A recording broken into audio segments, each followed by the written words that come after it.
সুপ্রিয় দর্শক, আসসালামু আলাইকুম। কেমন আছেন আপনারা সবাই? আশা করছি আপনারা সবাই অনেক অনেক ভালো আছেন। দর্শক, চলে আসছি পেঁয়াজ রসুন আলুর পাইকারি আনতে। দর্শক, আজকের এই বাজারে কেমন রয়েছে পেঁয়াজ রসুন আলুর পাইকারি বাজার দরদাম আপনাদের আমরা দর্শক জানাবো। দেখতে পাচ্ছেন খুবই ভালো সাইজের হালি পেঁয়াজ রয়েছে। তো এই হালি পেঁয়াজ আজকে বিক্রি হচ্ছে কত করে, হালি পেঁয়াজের পাইকারি বাজার দরদাম কত রয়েছে আপনাদের দর্শক আমরা জানিয়ে দিচ্ছি আজকে। দর্শক, এই যে আপনার হালি পেঁয়াজ দেখতে পাচ্ছেন, আমদানি কিন্তু মোটামুটি হচ্ছে। আপনারা দেখতে পাচ্ছেন আজকে এই হালি পেঁয়াজ বিক্রি হচ্ছে মাত্র আপনার 48 টাকা থেকে 50-52 টাকা দরে কিন্তু আজকে হালি পেঁয়াজের পাইকারি বাজার দরদাম রয়েছে। আমদানি কিন্তু মোটামুটি ভালোই হচ্ছে, কিন্তু বেশি কিনে খুবই কম। দর্শক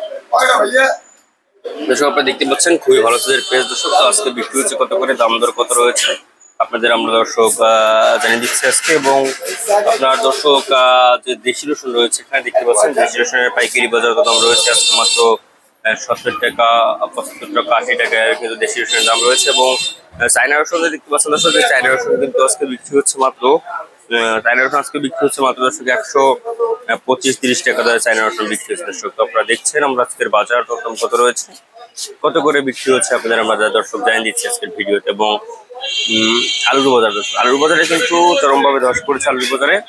তো আলু আজকে দর্শক বিক্রি হচ্ছে মাত্র আপনার 15 থেকে 17 টাকা দরে কিন্তু আজকে আলুর পাইকারি বাজার দরদাম রয়েছে আজকের এই বাজারে। মাত্র 15 টাকা থেকে 17 টাকা দরে আলু বিক্রি হচ্ছে। দর্শক আপনারা দেখতে পাচ্ছেন এই যে মুন্সিগঞ্জে, মানে যে রাজশাহীর আলু, মুন্সিগঞ্জের আলু। তো দর্শক যাই হোক, আসলে এটুকু ভিডিও ছিল, আর দেখা হবে পরবর্তী কোনো ভিডিওতে। তখন সাথে ছিলাম আমি এইচ.এম. রুবেল। দর্শক, এবং আপনাদের আজকের বাজার দরদাম কত রয়েছে, কত করে বিক্রি হচ্ছে আপনাদের আমাদের সঙ্গে জানিয়ে দিয়েছি। তো দর্শক, আপনাদের পেঁয়াজের দাম কত রয়েছে, আজকে রসুনের দাম কত রয়েছে আপনাদের দর্শক জানিয়ে দিয়েছি আজকে দাম দর কত রয়েছে। তো এই ছিল আজকে বাজার আমার কাছে সর্বশেষ আপডেট। দর্শক।